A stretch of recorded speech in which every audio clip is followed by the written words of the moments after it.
My wife's sister presented my errors to senior leadership, showed slides of my failed calculations, got my promotion. I sat through her entire presentation without saying a word.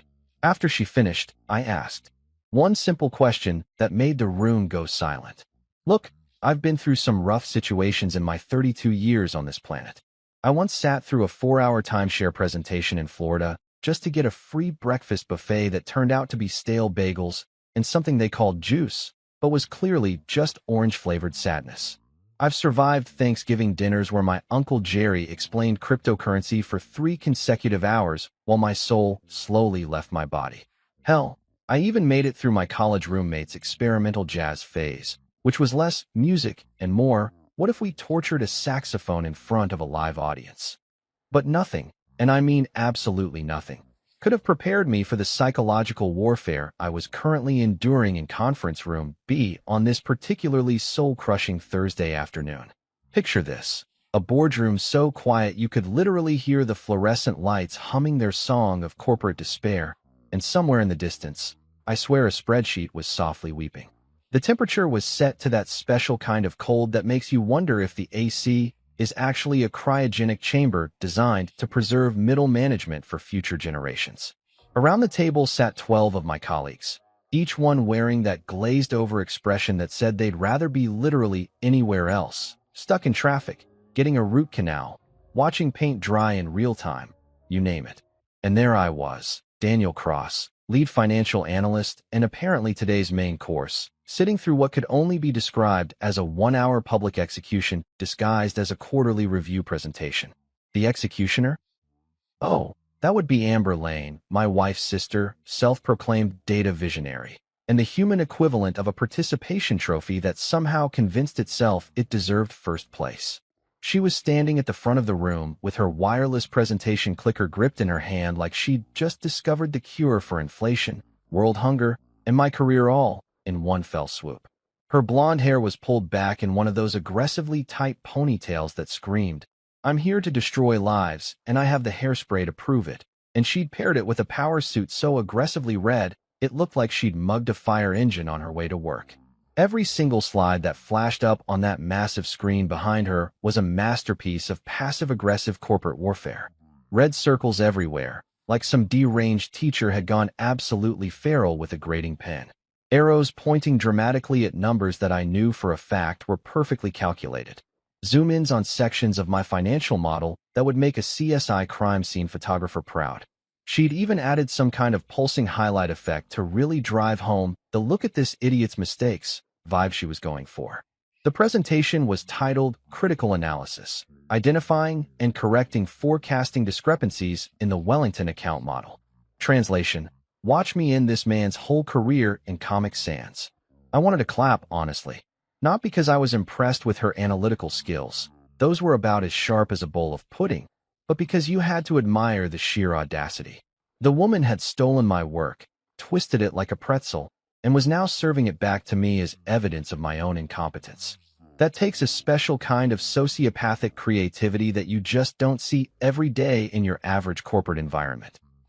Each mistake she exposed with theatrical flair was actually a feature of a model I'd spent the last 6 months perfecting while she was busy taking 2-hour lunches and perfecting her "I'm very important" lean against door frames. The nonlinear volatility tracking she called erratic and unprofessional. That was specifically requested by Wellington's chief analyst. The risk assessment parameters she claimed were dangerously optimistic. Those were based on 15 years of historical data and 3 separate validation models. But sure, Amber, by all means, tell everyone how my doctorate in quantitative finance led me to make calculations that a sophomore statistics student could do better. Around the table, reactions varied from mildly uncomfortable to actively enjoying the show. Jenkins from accounting kept shifting in his seat like he desperately needed to pee but was too afraid to miss the drama. Rhonda from HR had her arms crossed and was nodding along like Amber was preaching the gospel according to Excel. And there was Marcus, bless him, my only actual friend in this corporate Thunderdome, who kept catching my eye and mouthing, "What the hell?" every 30 seconds while Amber droned on about fundamental calculation errors. But the real piece of work was sitting at the head of the table, our esteemed director, Paxton Webb. a man whose hairline had retreated so far back it looked like a chart of declining stock prices, and whose management style could best be described as aggressively ambivalent. He was watching Amber's presentation with the kind of intense focus usually reserved for people trying to understand IKEA instructions, occasionally nodding and making little sounds that could mean literally anything from, "This is fascinating," to, "I wonder what's for lunch."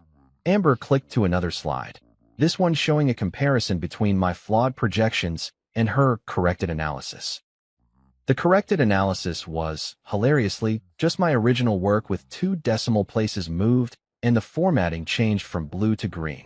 Groundbreaking stuff, really. She might as well have put a different font on the Constitution and claimed she'd written a new founding document. "As you can see," she said, her voice dripping with that special kind of fake concern that people use when they're about to throw you under a bus, but want everyone to think they're doing you a favor.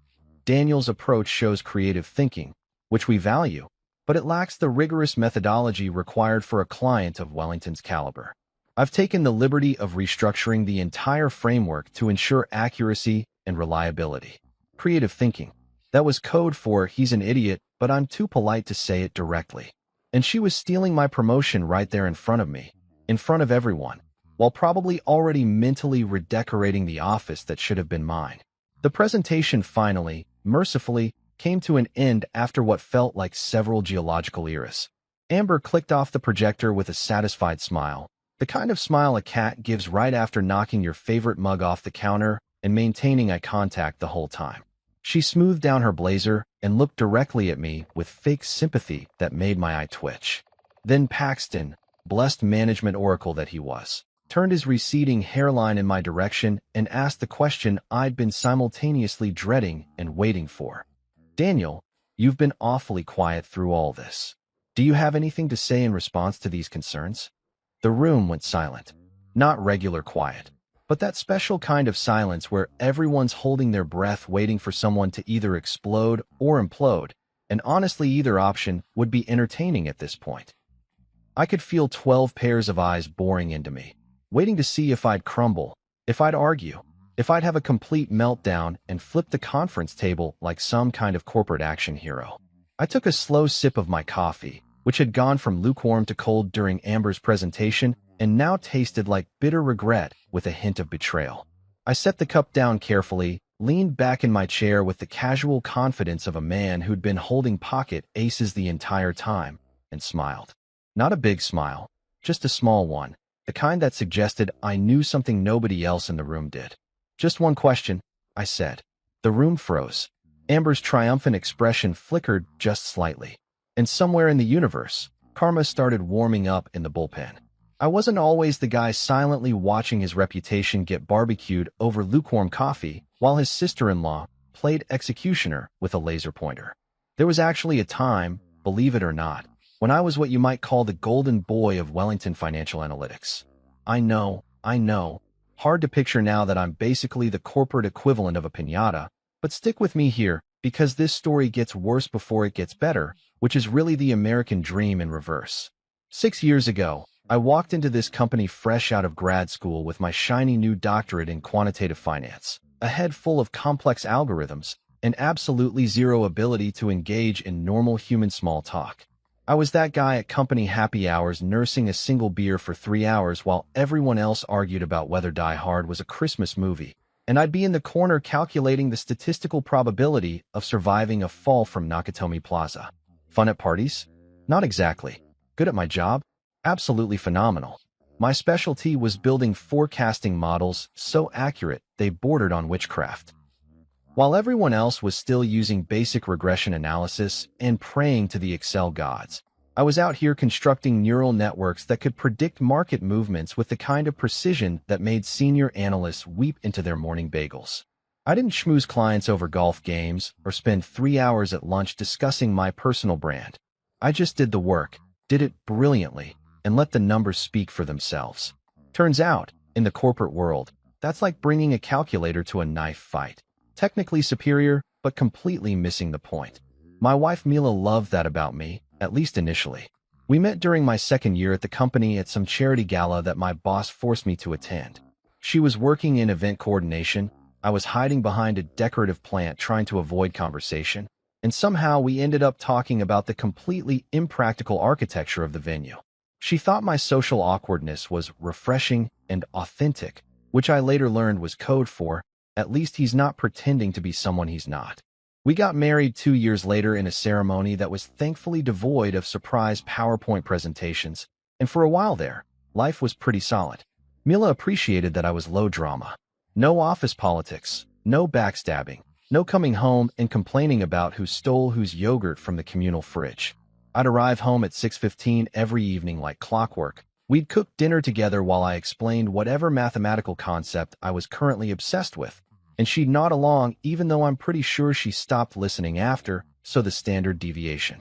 It was comfortable, predictable, and exactly the kind of boring stability that makes sitcom writers want to throw themselves off bridges, but makes actual humans pretty happy. Then Amber happened. Mila's younger sister was everything I wasn't. Loud, charismatic, and blessed with the kind of confidence usually reserved for people who've never experienced consequences for their actions. She'd bounced around between 5 different jobs in 3 years, each time leaving under circumstances she described as creative differences, but which I suspected were more like discovered I actually had to work. When she announced she was applying to Wellington Financial, I figured there was no way she'd get in. The woman's idea of quantitative analysis was calculating how to split a brunch bill 4 ways, and even then she usually got it wrong. But here's the thing about corporate America that nobody tells you when you're busy getting your doctorate. Charisma beats competence about 70% of the time. Amber waltzed into her interview, charmed the pants off Paxton with her vision for dynamic market engagement, or whatever meaningless buzzword salad she served up, and got hired as a junior analyst. This was 4 years ago, 2 years after I'd already established myself as the department's go-to guy for anything involving numbers more complicated than basic arithmetic. Mila was thrilled. "Now you two can carpool," she said, like I'd been secretly wishing for more quality time with someone who once asked me if Excel had spell check. "And you can help Amber learn the ropes. It'll be great for family bonding." Family bonding. Right. Because nothing says quality family time like teaching your sister-in-law that pivot table isn't a type of furniture. I tried, I really did. I'm not a complete monster. When Amber started, I showed her the basic systems, explained our reporting structures, even sat through a painful 2-hour session where I attempted to teach her the difference between correlation and causation. She kept checking her phone, reapplying lip gloss, and asking if we were almost done with the boring stuff. Still, I figured she'd find her groove eventually. Maybe she'd be great at client relations or presentation design, or literally anything that didn't require actual analytical thinking. The problem was that Amber didn't join Wellington Financial to work. She joined to audition. Every meeting was a performance. Every email was crafted like she was writing her Emmy acceptance speech. She treated the office like it was her personal season of Shark Tank, and she was going to get a deal with Mr. Wonderful or die trying. She'd volunteer for high-profile projects she was completely unqualified for, then charm her way into getting other people, usually me, to do the actual work while she handled the strategic vision, which apparently meant showing up to meetings and saying things like, "Let's circle back to that," and "I love the energy here." But family politics are a thing, especially when your wife's parents are constantly asking why you and Amber don't collaborate more, implying that maybe you're threatened by her fresh perspective. Fresh perspective. The woman thought quarterly earnings were called that because they happened 4 times a quarter. But Mila insisted we needed to get along and support each other. So I did what any rational person trying to maintain marital harmony would do. I swallowed my pride and tried to be helpful. The turning point came about 18 months ago. Amber had somehow talked her way onto the Morrison account, a mid-sized client that needed a basic risk assessment model. It was straightforward work, the kind of thing that should take maybe a week if you know what you're doing. 3 weeks in, Amber still hadn't produced anything usable. She'd created 17 different slide decks about her process, but hadn't actually built a functional model. Mila cornered me one evening while I was trying to watch a documentary about the 2008 financial crisis. "Amber's really struggling with this Morrison thing," she said, in that tone that wasn't quite asking, but also wasn't not asking. "Could you maybe just take a look? Give her some pointers." Pointers turned into building her entire model from scratch because her version was basically just a bunch of random numbers formatted to look professional. I gave her full access to my templates, my data sources, my methodology, everything. I figured she'd learn by example, and honestly, I just wanted to get back to my documentary. Big mistake. Enormous. Catastrophic. Like giving scissors to a toddler and hoping they'll cut paper instead of their own hair, the cat, and somehow the structural integrity of your entire home. Amber took that model, slapped her name on it, presented it as her own original work, and got praised by Paxton for her innovative approach to risk stratification. I didn't say anything because what was I going to do? Run to management and complain that my sister-in-law stole my work? That's not low drama Daniel. That's petty guy who can't handle his wife's sister's success Daniel. So I stayed quiet, congratulated her when Mila insisted, and told myself it was a one-time thing. Narrator voice, it was not a one-time thing. The Wellington account wasn't just any client. This was the Mount Everest of financial consulting contracts, the kind of opportunity that comes around maybe once in a career if you're lucky, and twice if you've made some kind of dark pact with the finance gods. We're talking about a multi-million-dollar international investment firm with tentacles in 16 countries, the kind of client that drops more money on quarterly consulting fees than most people see in a lifetime. Landing their business meant CEO attention, board recognition, and a potential raise big enough to finally make my student loans stop, sending me threatening letters written in what I can only assume is the financial equivalent of ancient curses. When Paxton announced in our morning meeting that Wellington was looking for a firm to build them a proprietary predictive model for emerging market volatility, I swear I heard angels singing. Or maybe that was just the coffee machine wheezing in the break room. But either way, this was my moment. Everything I'd been working toward, every late night building algorithms while my college friends were out living their best lives, every conference I'd attended where I was the youngest person in the room by 20 years, it all came down to this. The brief was beautiful in its complexity. Wellington wanted something that could predict market movements before they happened, a model that could analyze thousands of variables simultaneously and identify patterns invisible to traditional analysis. They wanted to see emerging market crashes coming from 3 months out. They wanted to know which tech startups in developing economies would boom and which would bust. Basically, they wanted a crystal ball, but one backed by rigorous mathematical proof and peer-reviewed methodology. In other words, they wanted exactly what I'd been building in various forms for the past 6 years. I spent 2 weeks crafting the proposal, barely sleeping, living on a diet of coffee and whatever food Mila forced into my hands when she caught me working at 3 in the morning. I built neural networks that would make MIT professors jealous. I incorporated machine learning algorithms that adapted in real time to market conditions. I created visualization dashboards so intuitive that even Paxton could understand them, which was saying something because the man once asked if algorithmic trading meant the algorithm was doing the actual buying and selling, like it had its own brokerage account and tiny algorithm hands. The model I designed was genuinely revolutionary, and I'm not just saying that because I built it. It used something called stochastic differential equations combined with sentiment analysis from 17 different global news sources, filtered through a proprietary weighting system I developed that accounted for regional economic indicators, historical precedent, and about 40 other variables that would take me another 3 paragraphs to explain. The point is, it worked. In backtesting, it predicted market movements with 87% accuracy, which in the world of financial forecasting is basically like predicting lottery numbers. I submitted the proposal on a Friday afternoon, felt pretty damn good about myself, went home, and actually had a normal weekend for once. Mila and I went to some farmer's market where I bought overpriced artisanal cheese and pretended to care about the difference between heirloom tomatoes and regular ones. Life was good. I was going to nail this presentation, get the promotion, maybe finally buy a car made in this decade. Then Monday morning rolled around and Paxton called me into his office with that look on his face that managers get when they're about to ruin your day, but frame it as an opportunity for growth. Daniel, fantastic work on the Wellington proposal.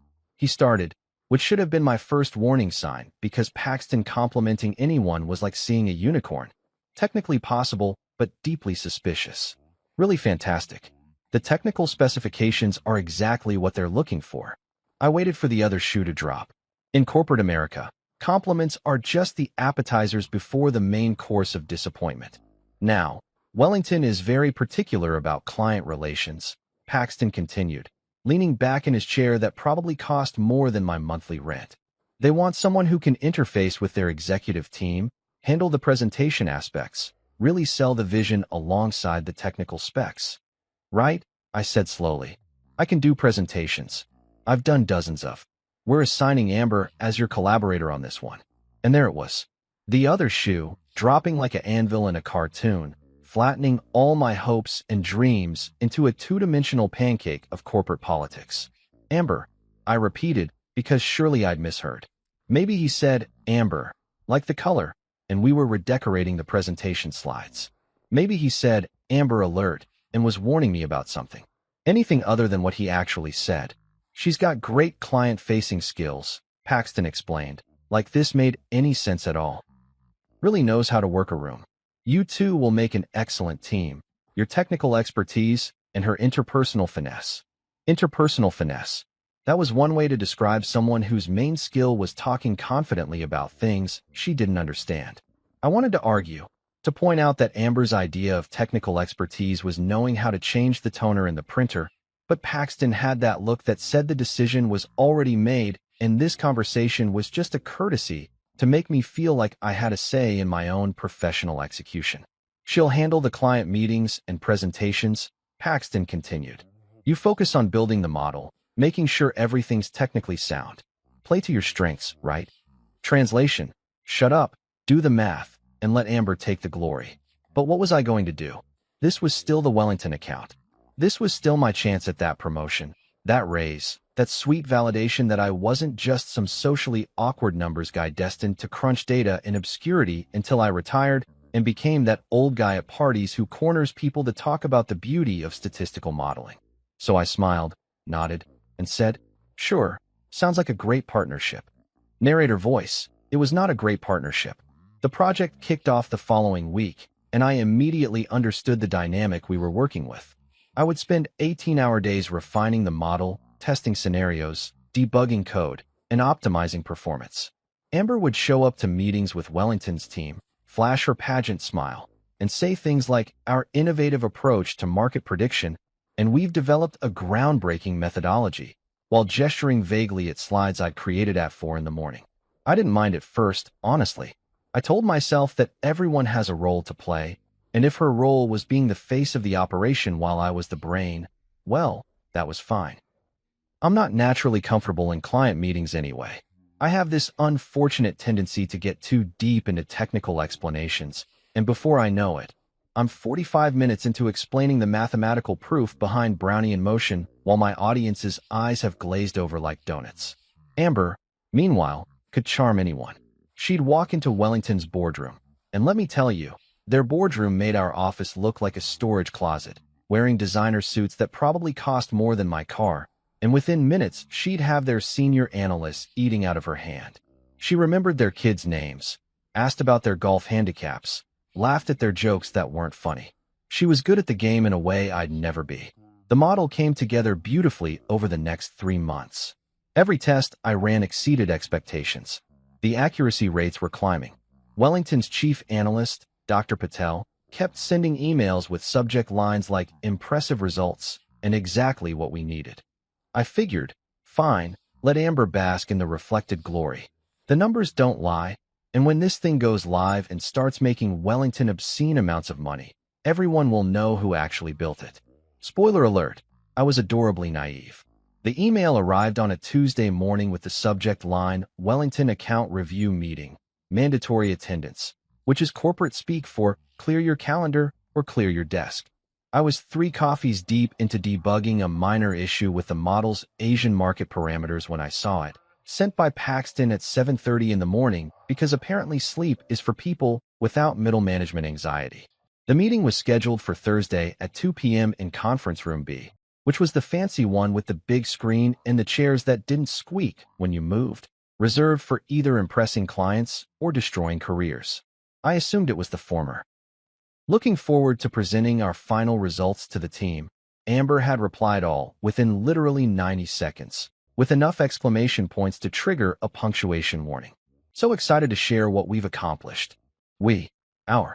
What a generous use of plural pronouns for someone whose biggest contribution to the project was correctly spelling Wellington in her emails about 60% of the time. I should have known something was wrong when Amber started acting weird on Wednesday. She was always hovering around my desk, asking pointed questions about specific sections of the model with this strange intensity that felt less like curiosity and more like a lawyer deposing a witness. So this volatility tracking section, she'd say, peering over my shoulder at my screen with the subtlety of a hawk eyeing a field mouse. You're absolutely certain about these calculations? Like, you triple-checked them? Yes, Amber. I'd replied, not looking up from my work. I've been doing this for 6 years. I know how to check my calculations. Right, of course, she'd said. But there was something in her tone that felt off, like she was filing away information for later use. It's just that these numbers seem really aggressive. Bold, you know? Very bold choices. Bold choices. That should have been my second warning sign, right after the mandatory meeting email. When someone in corporate America starts calling your work bold, they're usually setting up to call it reckless about 5 minutes later. Thursday arrived with all the ominous energy of storm clouds gathering before a tornado. I showed up to conference room B 15 minutes early because punctuality is one of my few marketable personality traits, and found the room already half full. Jenkins from accounting was there, nervously organizing his pens by color. Rhonda from HR sat in the corner with her tablet, which was never a good sign because HR only took notes when someone was about to get documentation for a file. Marcus gave me a subtle head shake when I walked in, the universal bro signal for something's wrong, but I don't know what. The senior team filed in over the next 10 minutes. Paxton with his tragic hairline, our CFO Sandra Chun, who looked like she'd rather be literally anywhere else, and even Gerald Morrison, the CEO, which made my stomach drop because Gerald only showed up to meetings that were either extremely good news or catastrophically bad news, and given Amber's weird behavior, I wasn't betting on the former. Then Amber made her entrance. She strutted in wearing heels so sharp they could probably be classified as weapons in several states, paired with a power suit so aggressively red it looked like she'd mugged a fire engine and then had it professionally tailored.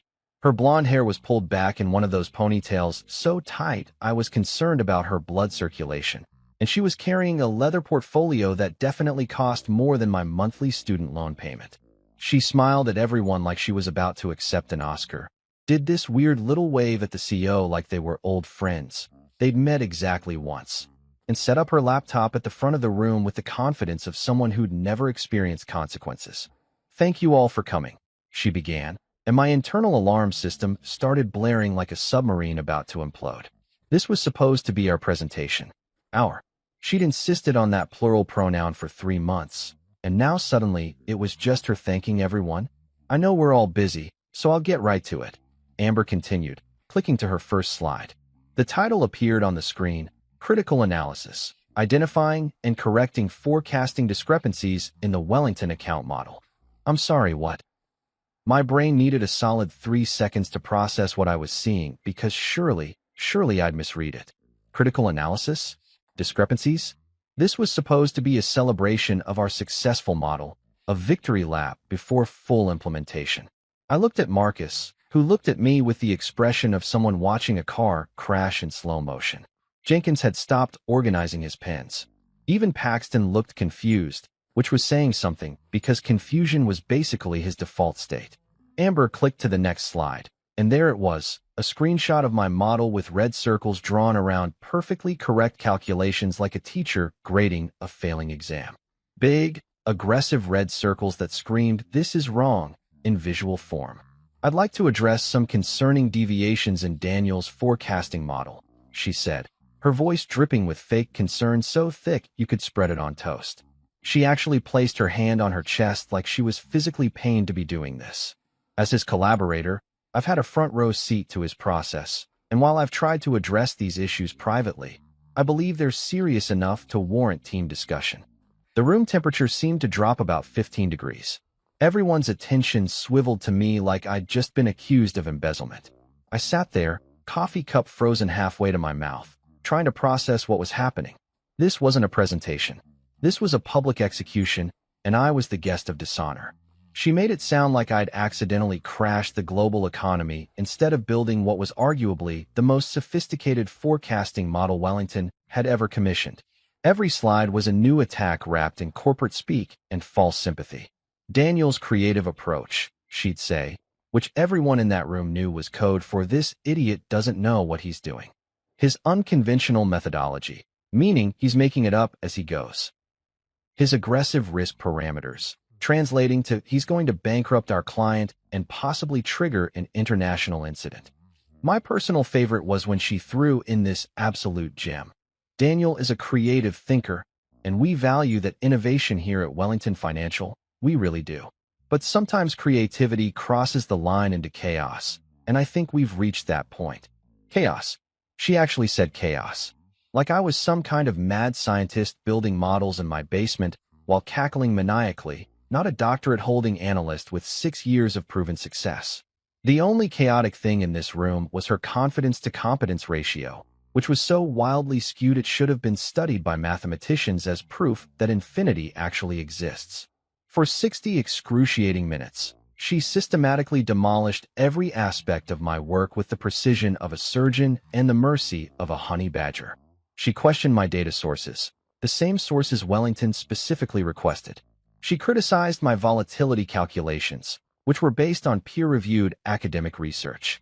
She even suggested that my visualization dashboards were unnecessarily complex, which was rich coming from someone who once asked me if we could just make the numbers bigger so they look more impressive. The entire time, I sat there sipping increasingly cold coffee like a man attending his own roast at a comedy club, except none of this was funny and I hadn't agreed to be here. People were taking notes.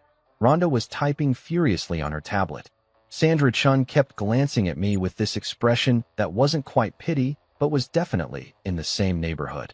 Even Gerald looked concerned, and that man had the emotional range of a particularly stoic brick. When Amber finally clicked to her conclusion slide, recommended actions, complete model restructuring with enhanced oversight, I realized what this really was. This wasn't about fixing problems. This was a coup.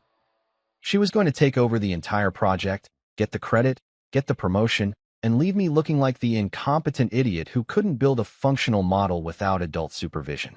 The presentation mercifully ended, and Amber stood there basking in the aftermath like she'd just delivered a TED Talk that would change the world. The silence was so thick you could have cut it with a knife and served it at a funeral. Then Paxton turned to me with the expression of someone who'd rather be getting dental surgery without anesthesia. "Daniel," he said carefully, "you've been awfully quiet through all this. Do you have anything to say in response to these concerns?" The silence in that room was the kind you usually only experience right before a natural disaster hits. Thick, oppressive, and loaded with the sense that everything's about to change in a really dramatic way. 12 pairs of eyes were locked on me like I was a defendant waiting to hear a verdict, and honestly, the way Amber had just spent an hour roasting my professional reputation, I might as well have been. My coffee had gone from lukewarm to actively cold, probably out of sympathy for what it assumed was my imminent career death. Even the fluorescent lights seemed to be humming with anticipation, or maybe that was just the tinnitus from suppressing my rage for 60 consecutive minutes. Paxton was looking at me with this expression that I can only describe as, "Please don't make this worse," which was hilarious considering I wasn't the one who'd just committed professional murder via PowerPoint. Sandra Chun had her pen poised over her notepad like she was ready to document my final words for the company archives. Rhonda from HR had that look she gets when she's mentally calculating how many forms she'll need to fill out depending on how this conversation goes. And Gerald Morrison, our CEO, who probably made more in a day than I'd make in a year, was studying me with the cold, analytical stare of someone who'd built a financial empire by knowing exactly when someone was bluffing. Amber, meanwhile, was standing at the front of the room with this smile that was probably supposed to look sympathetic but came across more like a cat that had just cornered a mouse and was deciding whether to play with it before the kill. Her red power suit practically glowed with triumph. She'd just delivered what she thought was a flawless assassination of my credibility, and now she was waiting for me to either crumble into apologetic pieces or dig myself deeper with some desperate defense that would only make me look worse. Here's the thing about being underestimated your entire career. People forget you're actually good at what you do. They see the quiet guy who doesn't schmooze at happy hour, who'd rather run regression analyses than network, who brings the same lunch from home every day like some kind of creature of habit, and they assume you're soft. They assume you won't fight back. They assume you'll just take it when someone tries to torpedo your career because confrontation makes you uncomfortable. They're not entirely wrong. Confrontation does make me uncomfortable. But you know what makes me more uncomfortable? Watching someone steal 6 months of my work and serve it back to me as evidence of my incompetence. I took one more sip of my terrible cold coffee, set it down with deliberate care, and leaned back in my chair with the casual energy of someone who'd just been dealt a royal flush and was trying really hard not to smile. The movement caught everyone's attention even more, if that was possible. Marcus leaned forward slightly, sensing something was about to happen. Jenkins had actually stopped breathing, which seemed medically concerning, but was probably just his natural response to workplace drama. "Daniel?" Paxton prompted again, sounding increasingly nervous. "Any response to the concerns Amber has raised?" I let the question hang there for exactly 3 seconds longer than was comfortable, watching Amber's confident smile start to flicker just slightly at the edges. Her left eye did this tiny twitch that I recognized from family dinners when someone was about to contradict one of her stories. She wasn't quite nervous yet, but there was a hairline crack forming in that armor of absolute certainty. "Just one question," I said finally, keeping my voice calm and pleasant, like I was asking about weekend plans instead of preparing to dismantle her entire presentation. The room somehow got even quieter. I'm pretty sure Jenkins actually did stop breathing this time. I turned my attention fully to Amber, making direct eye contact for the first time since her presentation started. "If my calculations are so fundamentally flawed, so reckless and chaotic, can you explain why Wellington International specifically requested this exact model in their original project brief?" Her smile froze like someone had hit pause on a video, just completely locked in place while her brain scrambled to process what I'd just said. I could practically see the gears turning behind her eyes, trying to figure out if I was bluffing, if I was confused, if maybe I'd finally snapped and was just making things up. "I'm sorry," she managed, her voice losing about 30% of its confident lilt. "The project brief," I continued, reaching into my bag with the calm deliberateness of a poker player revealing his cards. "The one Wellington sent when they commissioned this work. The one that very specifically outlines what they wanted." I pulled out a printed copy of the original brief, all 47 pages of it, which I'd been carrying around like a security blanket ever since Amber started acting weird yesterday. I'd printed it on a hunch, that little voice in the back of your head that whispers, "Cover your ass," when something feels off. Thank God for paranoia. "Page 17, Section 3, I said, flipping to the exact page and sliding the document across the conference table toward Paxton. The sound of paper on wood was the only noise in the room. Wellington specifically requested what they termed nonlinear volatility tracking with adaptive parameters. That's a direct quote. The exact methodology that Amber just spent 15 minutes calling nonsense and chaos. Paxton picked up the brief like it might explode. His eyes scanned the page, and I watched his expression shift from confused to surprised to something that looked suspiciously like anger. Sandra Chun leaned over to read along with him, her eyebrows climbing steadily toward her hairline. "The client's exact words," I continued, "because when you've got momentum, you don't stop, were that they wanted a model that could adapt in real time to market fluctuations using sophisticated stochastic modeling. They even cited 3 academic papers as examples of the approach they were looking for. I used all 3 as foundational research for my calculations." Amber's face had gone from confident red suit power to a shade of pale that suggested her circulatory system was having second thoughts about her life choices. Her mouth opened, but nothing came out except a sound like, but the risk parameters she called dangerously optimistic. I kept going, because honestly, this felt too good to stop. Page 22, Section 7. Wellington explicitly stated they wanted forward-looking projections that account for positive market trends, not conservative estimates. Their words, not mine. I pulled out another document, my original proposal with Wellington's approval signatures and margin notes. And here's Dr. Patel's feedback from Wellington's research division. He calls the volatility tracking precisely what we commissioned, and the risk framework appropriately calibrated to our specifications. Gerald Morrison held out his hand for the documents without saying a word. He read them with the slow, careful attention of someone who'd built a career on knowing when someone was trying to con him. The silence stretched on for what felt like an eternity, but was probably only 30 seconds. When he finally looked up, his eyes went straight to Amber. "Ms. Lane," he said, his voice carrying that particular quality of corporate disappointment that makes grown adults want to curl up and hide. "Can you explain this discrepancy?" Amber's left eye had graduated from a slight twitch to a full-blown spasm. Her confidence had drained faster than office Wi-Fi during lunch hour when everyone's streaming videos. She looked at the documents, then at me, then back at the documents like they might somehow rearrange themselves into something that supported her narrative. "Well, I was only concerned about the accuracy," she stammered, her voice now missing all that smooth presentation polish. "I mean, even if the client requested it, we have a responsibility to ensure that." "To ensure that what?" Sandra Chin cut in, and I'd never loved our CFO more than in that moment. "That we ignore the client's explicit requirements? That we override the specifications from their chief analyst?" Paxton was looking at his own copy of the brief now, and I could see the realization dawning on his face that he'd just sat through an hour-long presentation that was either based on complete incompetence or deliberate sabotage. Neither option made him look good for allowing it to happen. Marcus caught my eye from across the table and gave me the subtlest fist pump I've ever seen. Jenkins had resumed breathing and was now grinning like he'd just witnessed the greatest thing in corporate history. Even Rhonda from HR had stopped typing and was watching Amber with the expression of someone who'd just watched a house of cards collapse in real time. "Ladies and gentlemen, we had liftoff." The thing about corporate vindication is that it doesn't happen in a sudden, dramatic explosion like in the movies. There's no slow-motion shot of the villain getting led away in handcuffs while inspirational music plays.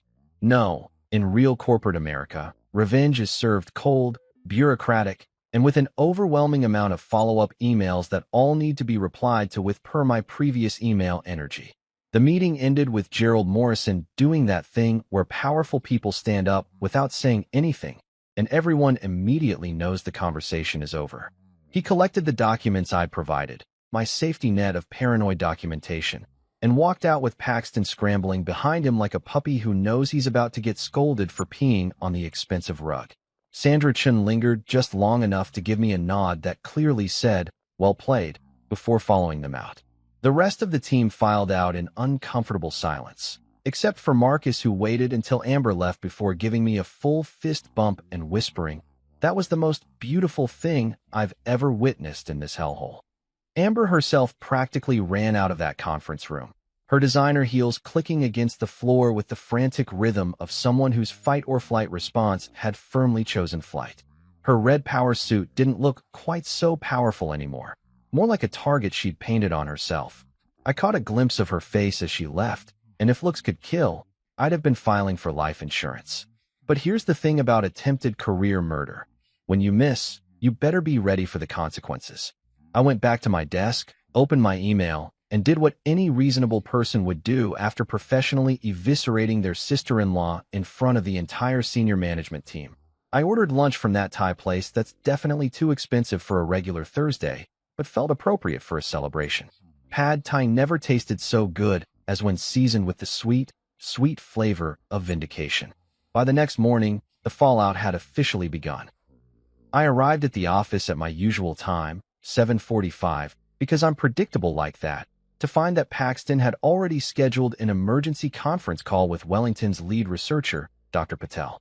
This was the guy who'd been our primary contact throughout the project, a genuine genius with a PhD from Cambridge and the kind of calm, measured demeanor that made you trust everything he said. If Dr. Patel said your model was good, your model was good. If he said it was garbage, you started updating your resume. The call was scheduled for 8:30, which gave me just enough time to brew a proper pot of coffee and mentally prepare for what I assumed would be either my complete exoneration or the discovery that I'd somehow been wrong about everything and would need to move to a different country out of shame. Corporate anxiety is fun like that. Gerald Morrison joined the call personally, which told me this had escalated way beyond a simple project review. Paxton was there looking like he'd aged 5 years overnight, which frankly was an improvement on his usual expression. Sandra Chun participated from what looked like her car, apparently considering this important enough to dial in during her commute. And Amber was notably, gloriously absent. Dr. Patel, thank you for making time on short notice. Gerald opened, using his smooth CEO voice that probably cost him thousands in executive coaching. We wanted to clarify some questions that have arisen regarding the Wellington account model specifications. There was a brief pause, and then Dr. Patel's crisp British accent came through the speakers. Of course, though I must say, I'm rather surprised there are questions. Daniel's model is precisely what we commissioned. Exemplary work, really. I didn't pump my fist in the air, but it was a close call. Gerald continued. We had some internal concerns raised about the methodology, specifically the volatility tracking and risk parameters. Concerns? Dr. Patel sounded genuinely confused, which was deeply satisfying. From whom? Not from anyone who actually read our project brief, surely. Those specifications were quite explicit. We spent 6 months developing them with our research team before we even approached your firm. Paxton shifted uncomfortably in his chair, producing a squeak that sounded like a small animal in distress. There were questions about whether the approach was perhaps too aggressive. Aggressive? Dr. Patel actually laughed, which I don't think I'd ever heard him do before. Mr. Webb, we're not investing in treasury bonds here. We specifically sought out a model that could handle emerging market volatility with sophisticated adaptive algorithms. Conservative projections are useless to us. We can get those from any first-year analyst with Excel. What Daniel built is precisely the kind of forward-thinking analysis we need. Frankly, it exceeds our expectations. Gerald leaned back in his chair, looking directly at Paxton with an expression that suggested someone's performance review was going to be very interesting this year. That's very helpful clarification, Dr. Patel. We appreciate your time. After the call ended, Gerald stayed on the line. Daniel, stay? Everyone else, we're done here. The virtual meeting room cleared faster than a bar at last call. Suddenly, it was just me and the CEO, which was either very good or spectacularly bad, and I genuinely couldn't tell which. I've read through your proposal documents thoroughly, Gerald said, pulling up something on his screen. And I've reviewed the presentation from yesterday. Walk me through what happened. So I did. I gave him the whole story. The Morrison account where I'd foolishly helped Amber, how she'd been assigned to Wellington as my collaborator, the 3 months of me doing the actual work while she handled the meetings. I kept it professional, stuck to facts, didn't editorialize about her competence or lack thereof. When I finished, Gerald was quiet for a moment. Then he said, she tried to take credit for your work by discrediting you first. Classic move. Stupid, but classic. Yes, sir. You'll be taking over the Wellington account solo. Amber is being reassigned to a different team effective immediately. He paused. We're also creating a new senior analyst position. If you're interested, it's yours. Comes with a substantial raise and your own team. I had to physically stop myself from doing a victory dance in my desk chair. I'm very interested. Thank you. Don't thank me. You earned it. Just do me a favor and actually delegate sometimes. Can't have my senior analysts burning out before 40. The call ended, and I sat there for a solid minute just processing what had happened. I'd gone from public humiliation to promotion in less than 24 hours. This was the corporate equivalent of getting knocked down in the first round and coming back with a knockout punch in the second. The news spread through the office faster than rumors about free donuts in the break room. By lunch, everyone knew Amber had been reassigned to some back-end reporting position that was basically corporate Siberia. Marcus brought cupcakes to my desk, just because. Even Jenkins stopped by to tell me he'd always believed in my methodology, which was definitely not true, but I appreciated the sentiment. My phone stayed suspiciously quiet all day. No congratulations text from Mila. No calls. Nothing. That was fine. I'd deal with the home front later. Right now, I was enjoying my first drama-free afternoon in months. That night, I got home around 7 to find Mila sitting at the kitchen table with her laptop, a glass of wine, and the expression of someone who'd been practicing a speech all day. Congratulations on the promotion, she said with all the enthusiasm of someone congratulating a parking ticket on being successfully issued. Thanks. I replied carefully, setting down my bag and trying to read the room. The room was reading hostile with a chance of uncomfortable conversations. Amber called me. Ah, there it was. She's pretty upset. I imagine she is. She said you humiliated her in front of the entire senior team. Mila's tone had that edge that wives develop when they're trying to be fair but are definitely taking someone's side, and it wasn't mine. I poured myself a glass of water, took a breath, and turned to face her. Amber spent an hour trying to destroy my career with a presentation full of incorrect accusations. I simply pointed out that she was wrong. With documentation. That's not humiliation, that's fact-checking. She was just trying to ensure quality control. Mila. I cut her off, which I almost never did. She didn't read the project brief. She didn't understand the client requirements. She tried to take credit for my work by making me look incompetent. That's not quality control. That's sabotage. We stared at each other across the kitchen, and I could see her mentally calculating whether defending her sister was worth the argument she could sense coming. She's family, Mila finally said. So am I replied. And I'd appreciate it if my wife could maybe be happy that I didn't just lose my job. She sighed, took a long sip of wine, and we agreed to table the discussion for later, which in marriage language means we're both mad but too tired to fight about it properly. As I lay in bed that night, staring at the ceiling while Mila fake slept on the other side, I realized that winning at work doesn't always mean winning at home. But I take it. You know that feeling when you win something big and you're riding high on the adrenaline of victory, thinking you've finally caught a break, and then the universe looks at you and says, "Hold my beer." Yeah, that's where I found myself about 2 weeks after my triumphant Wellington vindication. Because apparently, in the corporate world, defeating your enemies just means they upgrade their tactics from publicly embarrassing to covertly destructive, and honestly, I should have seen it coming. It started small, the way most horror stories do. I came into work on a random Wednesday morning, grabbed my usual coffee from the break room, black, no sugar, because I'm boring like that, and settled in at my desk to review the latest Wellington data. I opened my project folder and found exactly nothing. Not corrupted files, not misplaced documents, just an empty folder staring back at me like the void itself had developed a taste for financial models. My first thought was that I'd opened the wrong folder, because surely I hadn't just lost 3 weeks of work on the Wellington expansion project. I checked my recent files, my desktop, my downloads folder, nothing. Gone. Vanished. Thanos snapped out of existence. My heart rate jumped from resting to, "Oh God, what have I done?" in about 3 seconds flat. Fortunately, because I'm paranoid and have trust issues that would make a conspiracy theorist look chill, I'd backed everything up to the company cloud server the night before. Crisis averted. I restored the files, chalked it up to some weird computer glitch, and went about my day thinking the tech gods had briefly forgotten I existed. 2 days later, I opened my quarterly forecast presentation for the board meeting and found that every single chart had been flipped upside down. Not rotated, not corrupted, literally inverted, so all my growth projections looked like catastrophic declines and vice versa. It was like someone had taken my presentation and run it through a funhouse mirror. Except this wasn't fun, and the only thing reflected was my growing rage. I fixed it, double-checked everything 17 times, and saved multiple backup copies across different platforms, because at this point I was pretty sure I was either losing my mind or someone was actively screwing with me.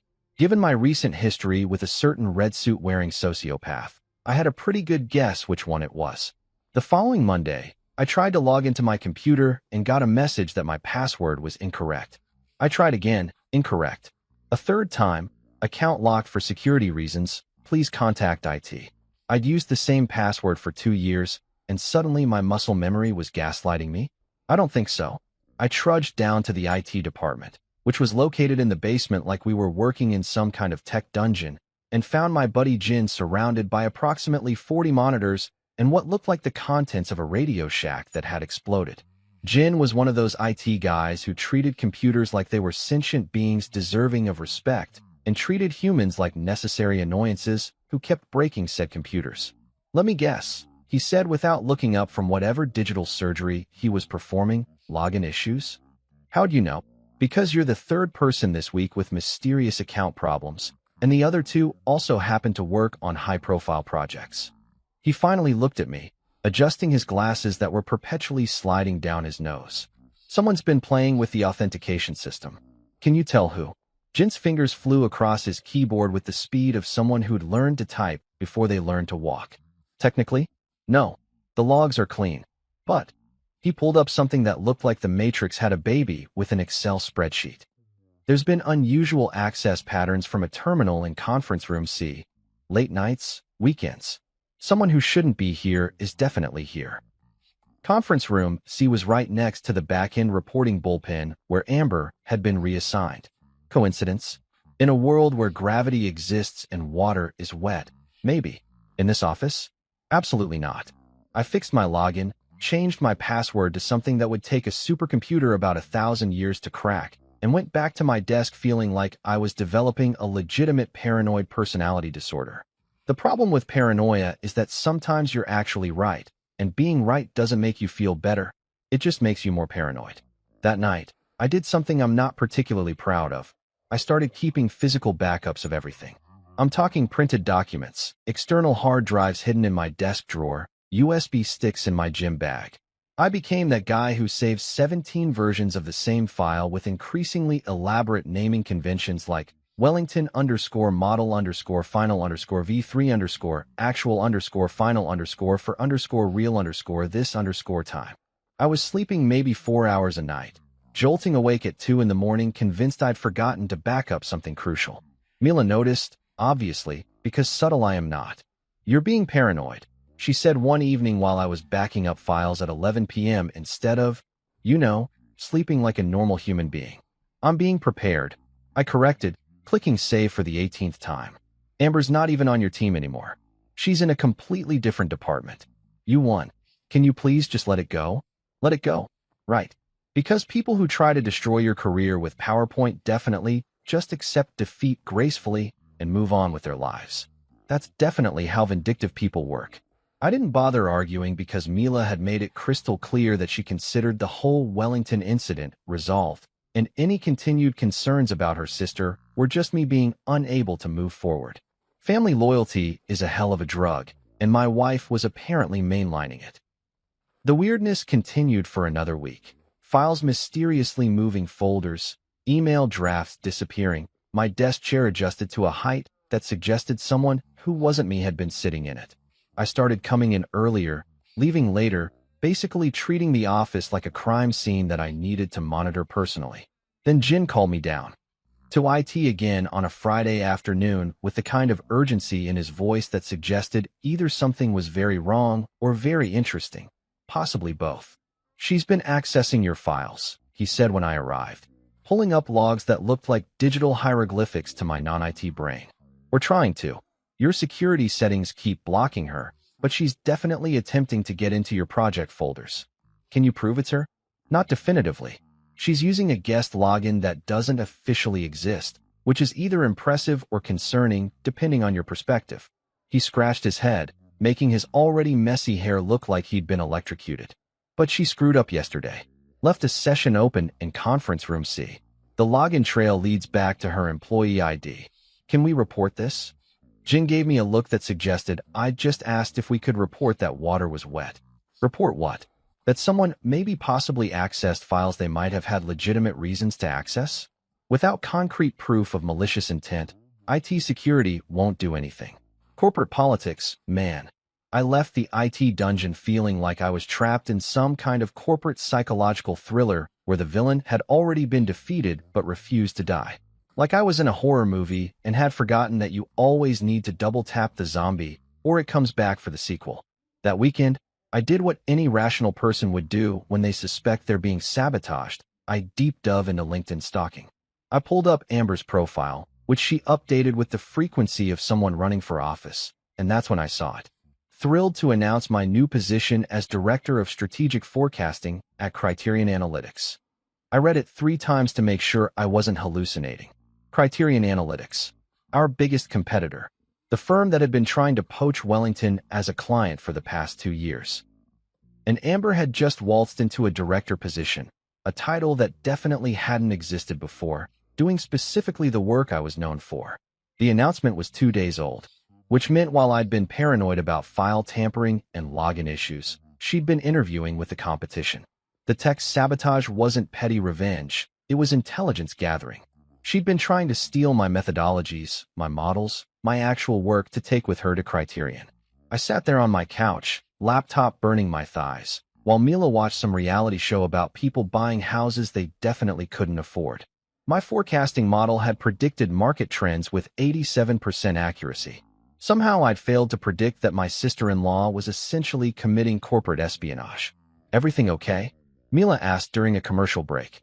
"Just work stuff," I replied, because how do you tell your wife that her sister just joined your biggest competitor and has probably been stealing proprietary information? You don't. You bottle it up like a functional adult and wait for the inevitable explosion. I closed my laptop and smiled. "Actually, everything's fine." Narrator voice. Everything was not fine. My model had been right about one thing, though. I'd predicted a storm was coming. I just hadn't realized I was going to be standing in the middle of it holding nothing but an umbrella made of corporate policy and increasingly questionable life choices. There's a special kind of anger that transcends normal human emotion. It's not the hot, explosive rage that makes you punch walls or send emails you immediately regret. No, this is the cold, calculated fury that makes you meticulously plan someone's professional demise with the precision of a Swiss watchmaker and the vindictive satisfaction of a supervillain who's finally figured out the hero's weakness. And let me tell you, when I saw the announcement for the National Financial Forecasting Conference with Amber's face plastered across the promotional material, I achieved that special level of zen-like rage that probably should have concerned me, but instead felt oddly empowering. The email invitation landed in my inbox on a Tuesday morning. One of those mass promotional blasts that usually gets immediately deleted along with the 17 LinkedIn connection requests from people I've never met. Join us for a groundbreaking presentation by Criterion Analytics' newest Director of Strategic Forecasting, Amber Lane, as she unveils revolutionary predictive modeling techniques that are reshaping the industry. Revolutionary. That was a funny way to spell blatantly stolen from her brother-in-law while pretending to be concerned about quality control. I clicked through to the conference website, which had clearly been designed by someone who thought more gradient effects automatically meant more credibility, and there it was. Amber's keynote presentation scheduled for the main ballroom at the Hyperion Hotel downtown. The session description made me laugh out loud at my desk, which caused Jenkins to peer over his cubicle wall with concern. Advanced volatility tracking, a new paradigm in emerging market analysis. A new paradigm. My paradigm. The one I developed over 6 years of research and about 4,000 hours of work that had aged me prematurely and given me a caffeine dependency that concerned medical professionals. The conference was in 3 weeks. Plenty of time for Amber to polish her presentation about her groundbreaking work. Also plenty of time for me to help her out with it, because I'm thoughtful like that. I wasn't even mad anymore, which was somehow worse than being mad. I'd transcended anger and reached a state of almost academic appreciation for the sheer audacity. She'd stolen my code, my formulas, my entire methodological framework, and even, I kid you not, my specific color scheme for data visualization.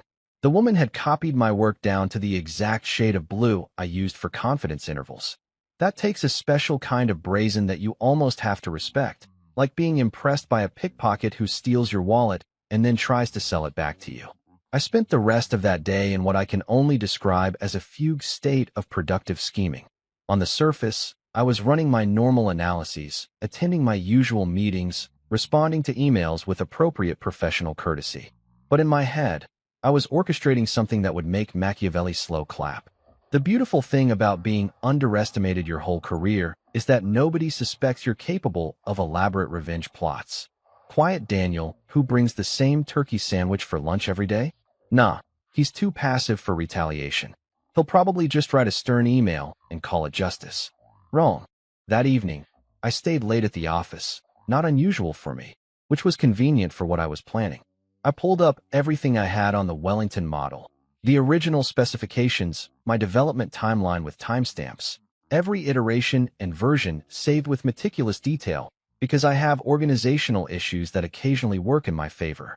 I created a beautiful side-by-side comparison document showing my original work next to what I knew Amber would present.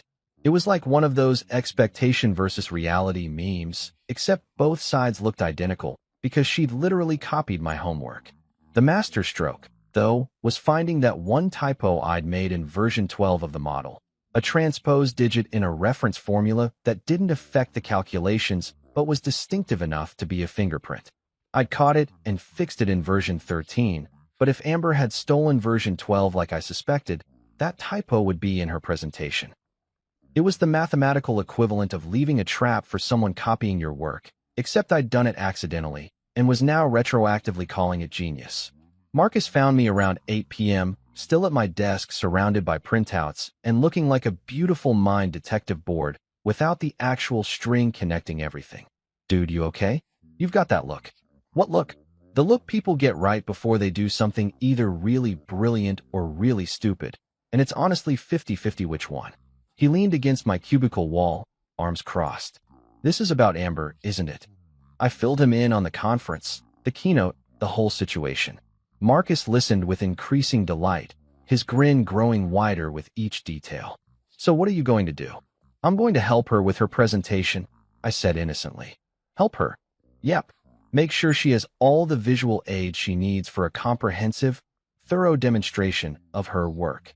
Marcus's eyes lit up like a kid on Christmas morning.